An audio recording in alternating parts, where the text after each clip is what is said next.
Hello, my name is Carmen Gonzalez. I'm from Spain, and in relation to the first question, what's my home country's attitude towards gender equality?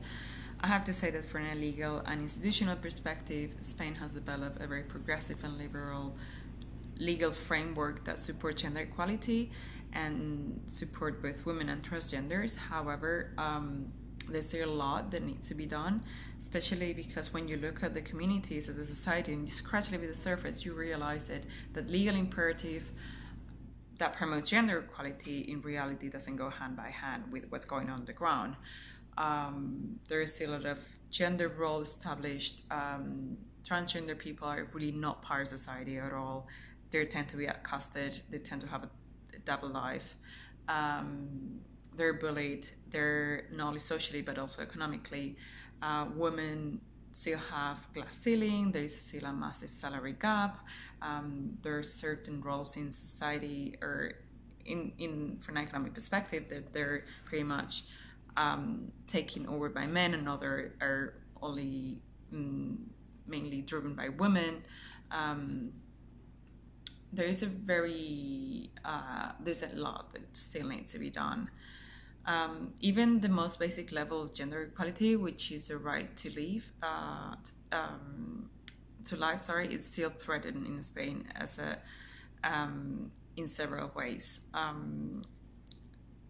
Rape level is also one of the highest one in Europe. So gender equality, we need still work in progress in Spain. In terms of the main responsibility for domestic tasks in Spain and who is in charge of them, this is definitely women. Again, there is a younger generation of men who are stepping in and changing the dynamic of the families, but there's still a lot that needs to be done. And it's part of a change in the way the society think.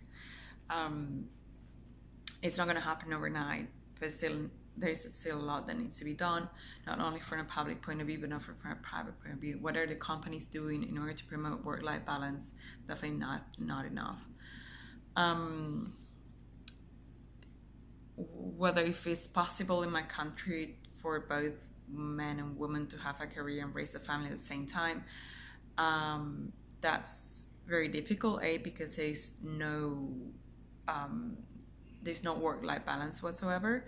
The schedule of working schedule are a bit way too long to have kids. That's one of the main problems. But when you look at maternity leave and paternity leave, there's massive discrepancy between the two of them.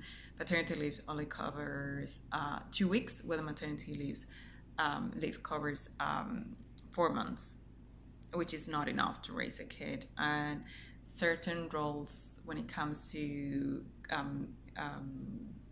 caregivers belongs to women, so men do not really participate in the education of the kids at a very early stage, which is a massive mistake from my perspective.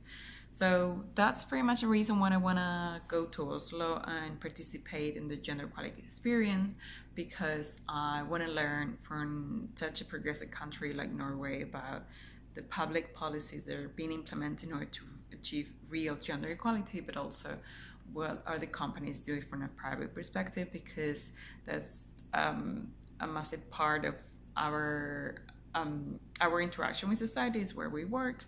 And in that sense, companies are really not doing enough.